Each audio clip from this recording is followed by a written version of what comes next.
అందరూ కూడా గుండె మీద చేయబెట్టుకొని ప్రమాణం చేయాలి ఆత్మసాక్షిగా. తెలుగుదేశం పార్టీ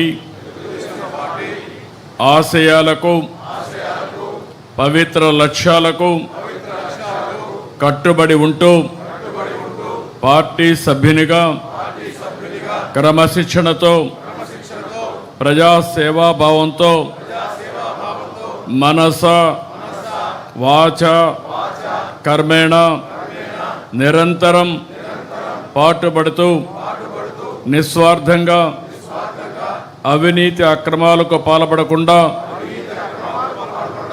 దీక్షా దక్షతలతో అంకిత భావంతో తెలుగుదేశం ప్రతిష్టను ప్రతిపత్తిని పరిరక్షించేందుకు ఎల్లప్పుడూ కృషి చేస్తూ పార్టీ మరియు ప్రజలు నాపై ఉంచిన విశ్వాసాన్ని వమ్ము చేయకుండా నిత్య చైతన్యంతో పార్టీకి ఉజ్వల భవిష్యత్తు కల్పించేందుకై నా వంతు కర్తవ్యాన్ని విధులను బాధ్యతాయుతంగా నిర్వహించగలనని ప్రమాణం చేస్తున్నాను.